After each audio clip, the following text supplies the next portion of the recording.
Hi everyone, thanks for tuning in today. My name is Callum Adam. I'm a young and inspiring rugby coach based in Scotland. I've decided to run this series with some of the top coaches in the Northern Hemisphere, where we can work together to share some knowledge on good coaching practices in particular parts of the season, looking at off-season, pre-season and in-season. And this is how we look to best approach it to ensure the best outcome overall. Thank you and I hope you enjoy. Welcome to another episode of In the Know. Today I have Damian MacGrath, who is the former head coach of Germany Sevens team. Hi, Damian. How are you? Doing good yourself? Yeah, very good, thank you. I know it's not just head coach of Germany Sevens. I know you got this big long list, but I feel like you got with your resume it's fantastic. I just thought we'd focus on the recent one. So what we're going to do in here is we're going to be looking at a title which is in-game tactics and in-training focus. This will cover a vast topic, so we'll really get down to the wire. First of all, it's important we get to know our guests. So some quick fire questions for you, Damien. Just something to break the ice. What is your favourite food to eat for dinner? Shepherd's pie and cabbage. Oh, nice. Good call. Good call. Where is your favourite place for a holiday? Well, because I've lived all around the world over the last 15 years or so, every day has been a holiday, really. But I think if I could choose one place to go, it would be Salatonga, which is in Samoa. Fantastic. Yeah, yeah. Good. What book is by your bedside table? It's a Paul Doherty. I'm a history buff, and it's a medieval murder mystery called The Godless. But I Godless. also listen to audiobooks and the same thing. And at the moment, I'm listening to the Bernicia Chronicles, which is about the Saxons. Fantastic. Yeah, good. What pets do you have? None. I'm not None? an animal person. No. Okay, no worries. Are you more of a singer or a dancer? Definitely a singer. Ah, great, great. Outside of rugby, what is your favourite sport? Well, it's a toss-up between two, football and cricket. Love them both. Yeah, yeah, good. What is your favourite movie? Zulu. Zulu. Oh yeah, I just watched that last week. It's a great movie. I great film. Yeah. Yeah, have you got a favourite quote? I have it's a Booker T. Washington one. Excellence is the ability to do the common thing in an uncommon way. Yeah, that speaks volumes, I suppose. Yeah, good. How many languages can you speak? None, and that includes English, which I struggle with at times. So no, I'm not a language person. Oh, good. Yeah, and where did you go on your last holiday? I went to Charlie Island, which is a beautiful, like a version of Lindisfarne. You know, one of those islands that gets cut off by the tide. It's on the east Yeah. coast of Africa. When I was working in Kenya, we went and spent 10 glorious days there. Ah, great. No worries. Good. And that's the end of the quick fire question. Always good to break through the ice. If you're ready, we can crack on with the main questions. Well, you've done the easy ones. Now I'll have to think. Good. Okay. During training, to ensure a positive outcome and performance and clear understanding and roles, what can a coach do to ensure they are playing their part to ensure this successful outcome comes to pass? Well, I spend as much time off the field as I do on the field when I'm even with training, because I think making sure everybody understands what we're doing and why we're doing it is important. And I know every coach says that, but you know, the other thing that's important is that if I had to put coaching down or even leadership in general into three lines, it would be know your business, know your people, and know your purpose. Hmm. Uh, every coach has got to be good at what he does, because then the players have confidence in you. You have to know your peoples, because you'd have to know how to structure training, how to plan it, what to put in, how to put it across. And you have to know your purpose. Why are you doing it? It's not Yeah. just to fill time. What's the specific reason? So I always work from those three things to begin with. Clear communication's the key. Yeah. Everybody has to understand what it is we're trying to do and why we're trying to do it. And I'm a very shy person in real life, but I learned early that you have to lead from the front as a coach, almost like a performer. Once you step over the line, you have to exude that confidence and that enthusiasm if you want your players to have it. And I don't mean going over the top, being ridiculous, but you have to live it with them, and they'll if you can do that, you can bring them with you as well. It's an infectious thing. You asked me earlier about, whether I could speak any languages, and given the fact that I've worked across 4 continents, you'd think I'd be able to do something. But the one thing I can do is smile in over 7,000 languages, and that helps as well. When people can see that you're confident in what you're doing and you have confidence in them, then that's a big step forward. Great, fantastic. And just following on from what you said there, can you tell me a bit about how you go about giving off non-verbal and verbal communication so players can radiate off that? Yeah, absolutely. The trap we all fall into sometimes is giving too many verbal cues or orders. Call it whatever you like. I like to use my body and my facial expressions to let people know how I'm feeling, and whether I think something's good, bad, or indifferent. Um, Sharing a joke, arm around your shoulder. I personally, I like to name drop everybody in training at some point in the warm ups, just so that they know I know they're there. Give them, make sure everybody gets mentioned, that no one's going under the radar. Just a little bit of appreciation and recognition, and that always sets the tone, I think. Hold people to standards. Don't let people cut corners. That saying that seems to do the rounds now. The standards you walk past are the standards you accept. You police it to begin with. Lots of the better players will then take it on board because they want to be successful, and they'll police it for you. I mean, that's empowerment.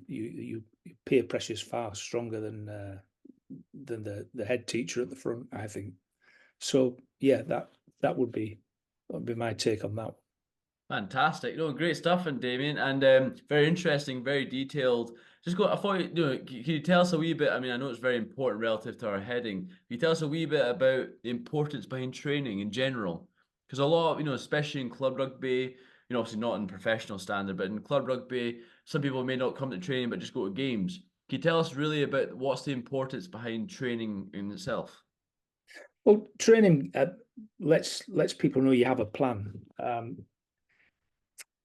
When I was a young player, training was just turning up to play touch and pass. And even when I signed professional, it wasn't much more than that. Back in those long lost days. But Hmm. um, now, people will invest time if they think they're going to get some value from it. I mean, it's the same as putting money into a bank. You're going to get some interest paid on it, and you look for the best deal.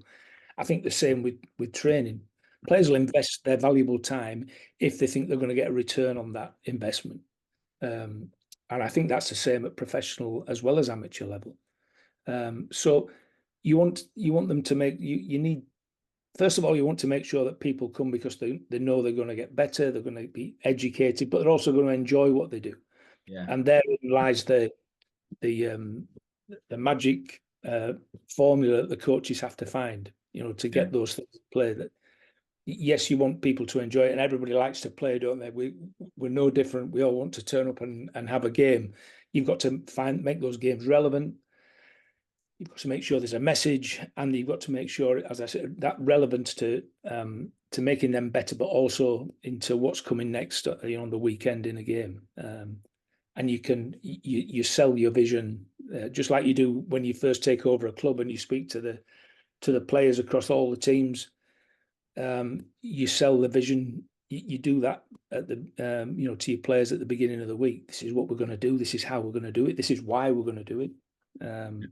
So yeah, that would be mine.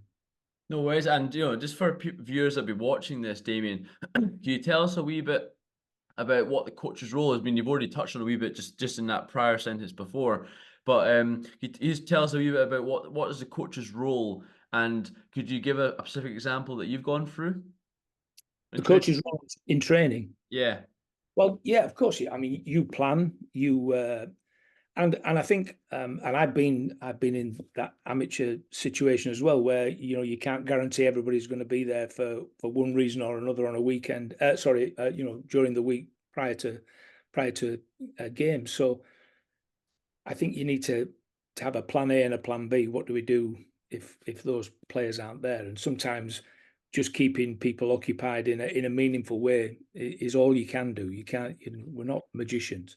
But if you have everybody there, then you've got to make sure that within the time restrictions you have, you use it wisely. you give them a little bit of basic skill improvement. I said that about that excellence is the ability to do the common thing in an uncommon way. The If I had a golden thread that's run through my career, it's been about basic skills. I built a career on it, making people do the simple things, the fundamentals, better than maybe they thought they could.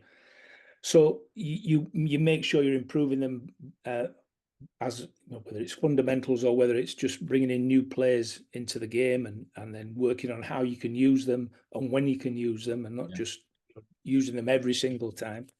Um, and about again, like I said, selling what you're going to do. Yeah. If you want someone to run 20 times around the pitch, you've got to justify why you want them to do it. And like I said, I'll invest in that if I think I'm going to get some value from it. So yeah, without um, always being front and center, you've just got to get your message over.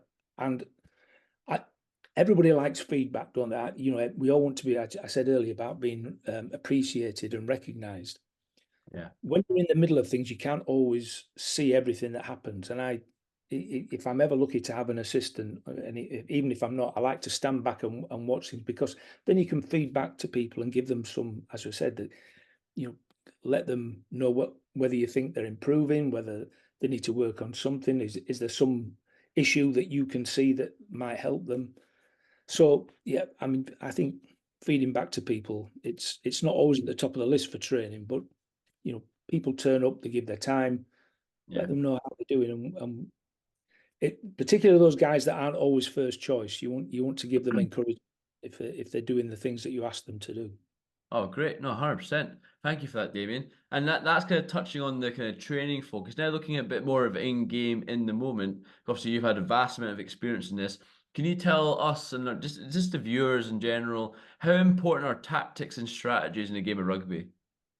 Oh, they're terrific. The modern game, is built around that now, and those top coaches can change, on the hoof, and that's what makes them, the elite coaches in the game. When coaching in rugby league, particularly, if you take rugby league where I began, it was professional before rugby union, and the coach was seen as an important cog. And when they allowed the water carrier to run on in rugby league, the first time it ever happened, I'll never forget. I was only a young coach. I was head of the academy, and the head coach at Leeds, Doug Lawton.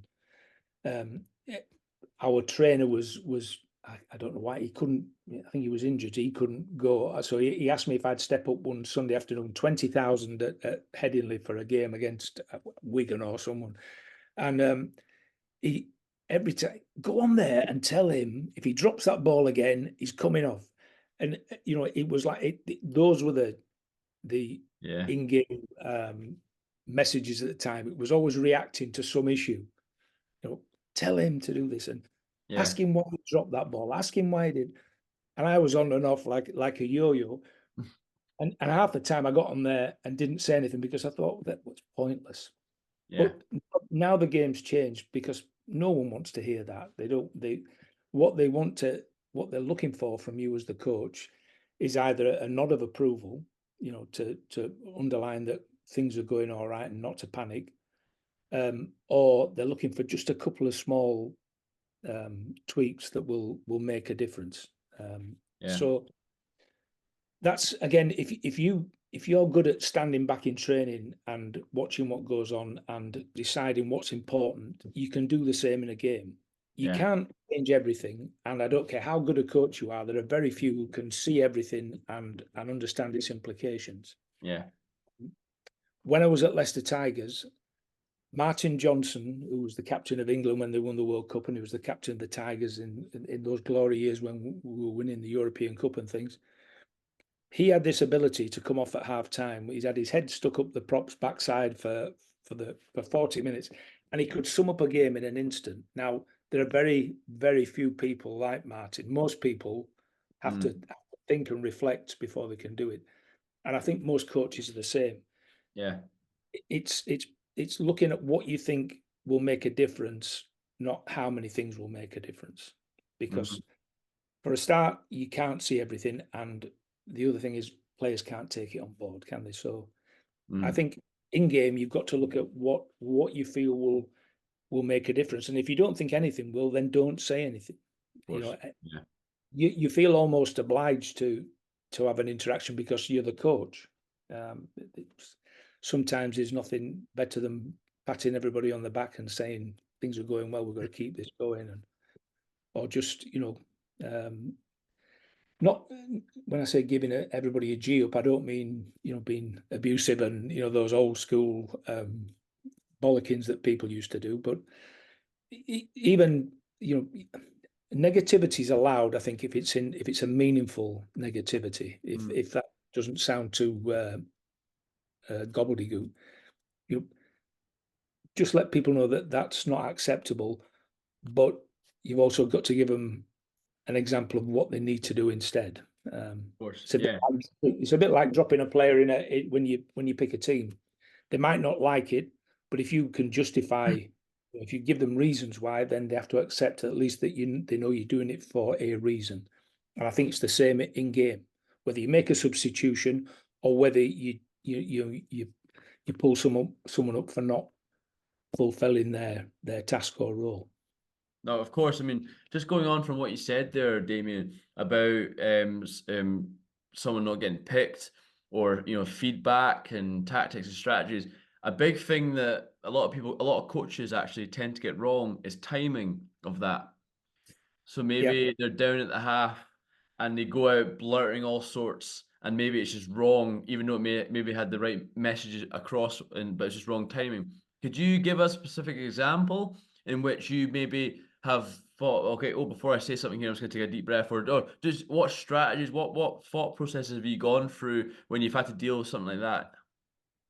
I think speaking to someone else before you speak to the players is always worth its Yeah, weight in gold. Whether it's the physio, the kit man. I think sometimes just speaking to somebody, getting it off your chest, maybe not in an abusive way, but even asking someone, "What do you think?" Well, and then even if they can't really give you an answer, it's giving you a chance to put your thoughts in order because there's I'm sure we both know examples of where the door smashes open and the coach storms in and just vents.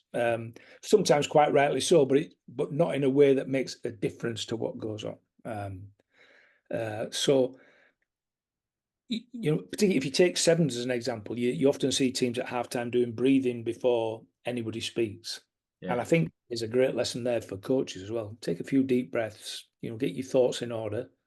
yeah, Um, you're only going to be able to make that. We all know you can only make 2 or 3 salient points that people are going to take on board. So you need to make sure those points are the ones that are going to make the difference.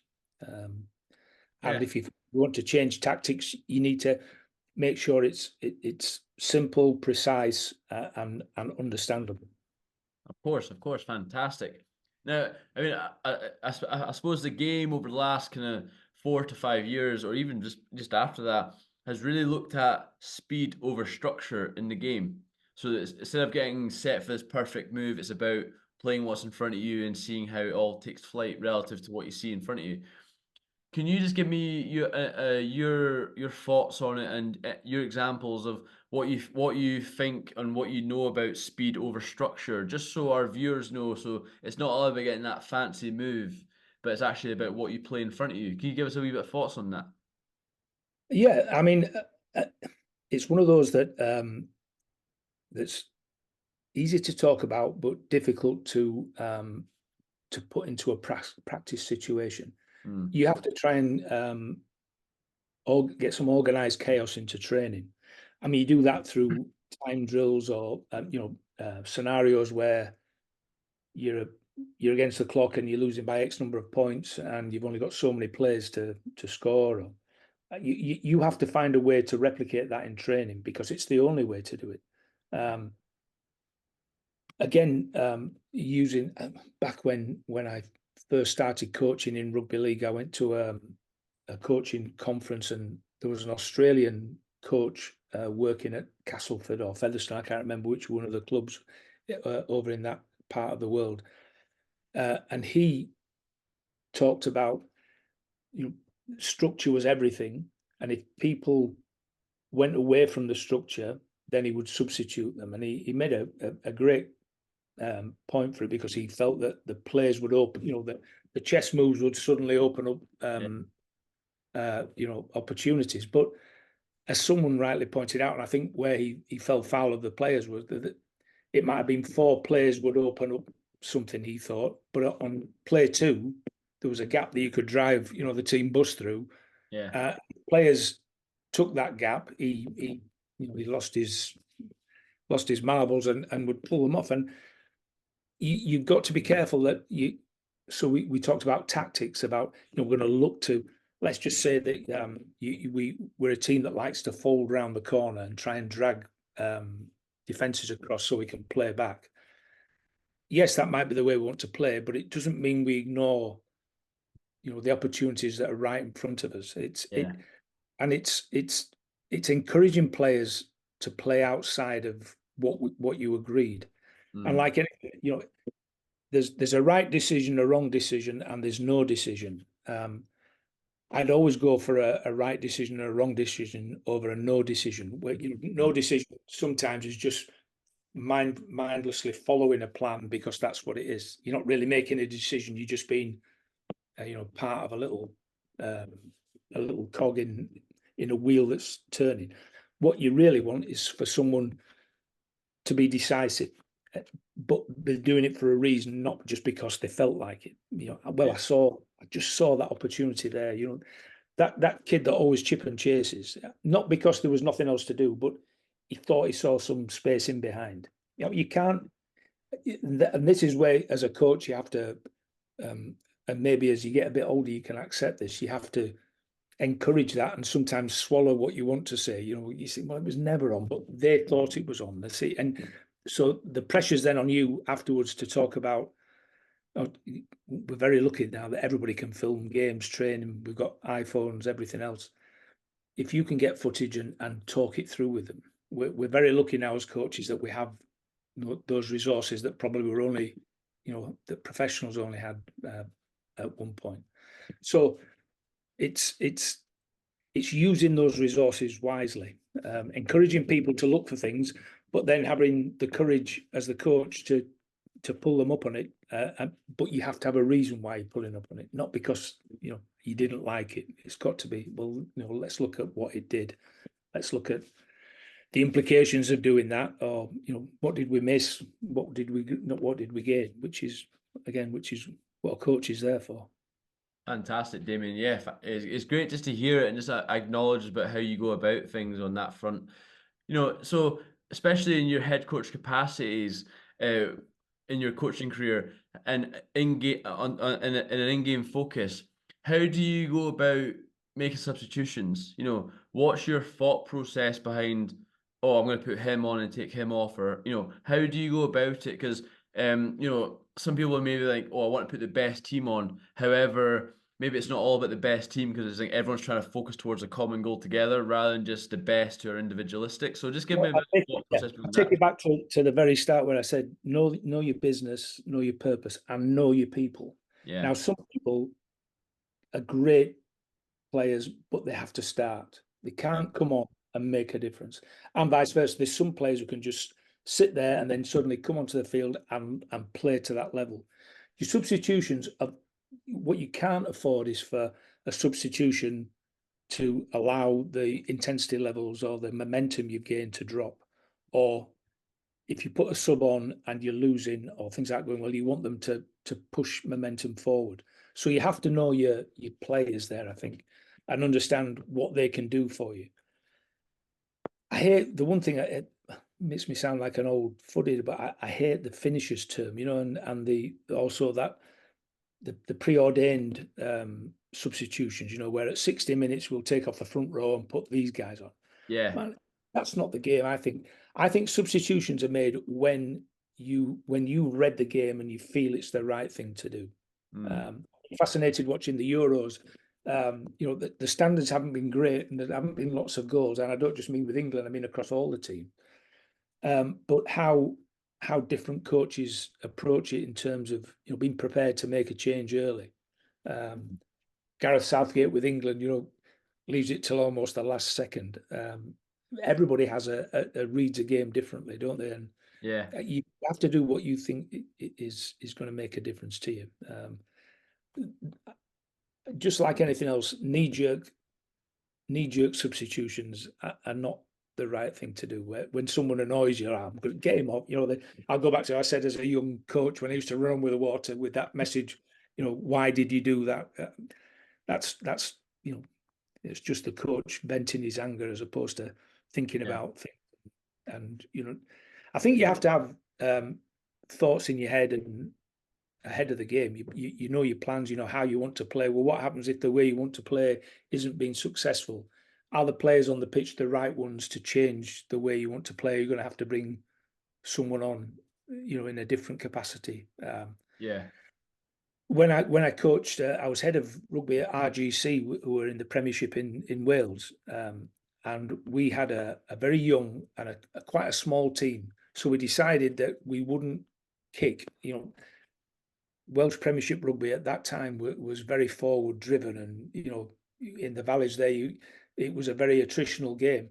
So we decided that we couldn't really go toe to toe on that, and we wanted to play a different way. And we'd run everything. We wouldn't, if we could move the ball, we would. We wouldn't kick out of our 22 just because we Mm, could. We'd yeah, look to do. I know everybody tries something different, but we did it for that reason. However, there were those wet, grey, miserable days where we just got in front, where it wasn't the right thing to do, and we were quite happy sometimes to change the 10 for a kicking 10, early in the game if we felt it suited. And I suppose everybody would understand that. But you have to feel you've got to be prepared to change the way you play and change the players if you want to do it.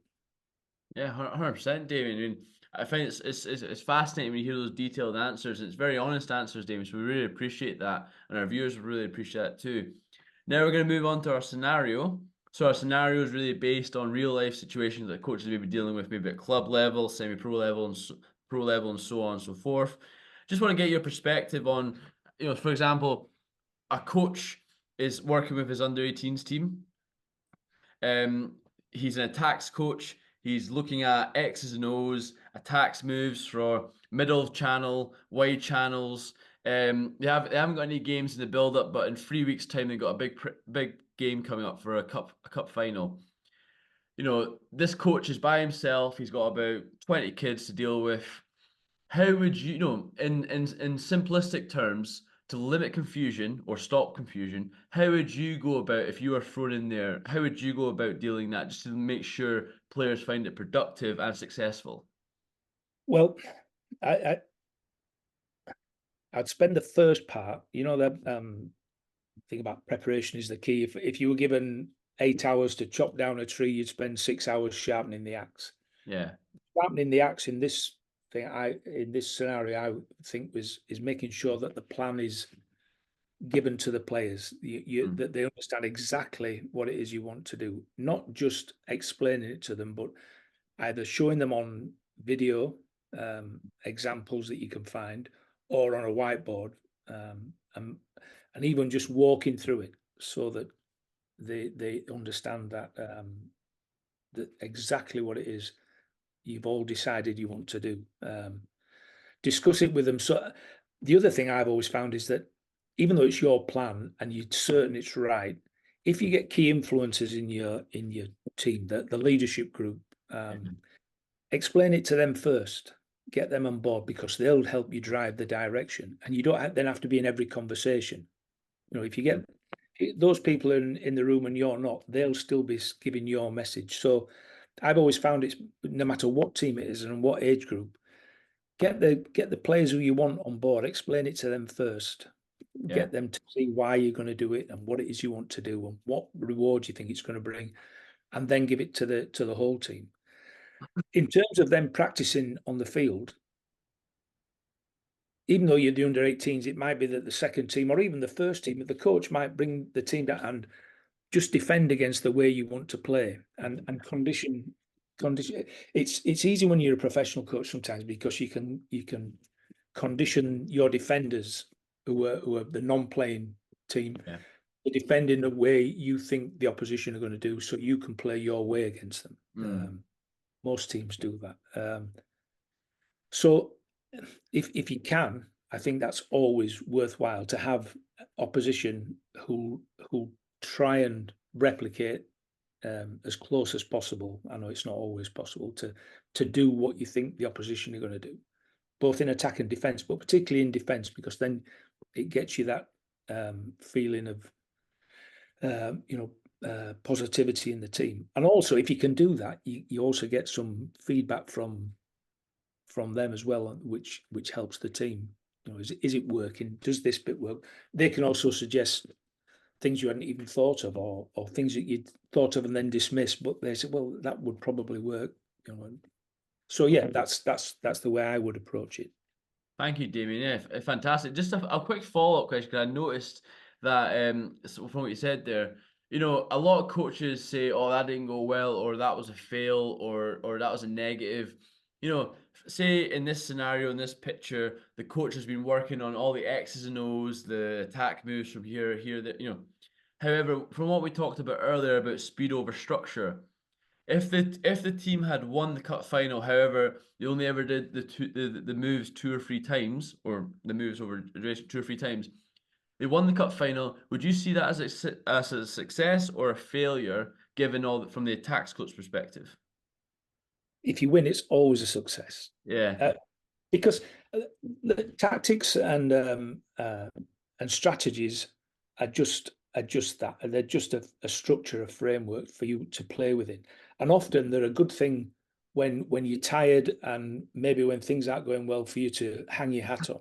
It's a good way of restarting the game in a way that you feel comfortable with, yeah, which is that's when they say starter plays, that's exactly what they are. Every tap penalty, every scrum, every line out, every kickoff is a starter play. You're starting the game again and you feel comfortable because you get in a structure where you're organized and then you can play. yeah, And the teams don't like organization because it means everybody's in place. So, if you can get yourself back into where everybody's on their feet and everybody's got um, a reason to be running or moving.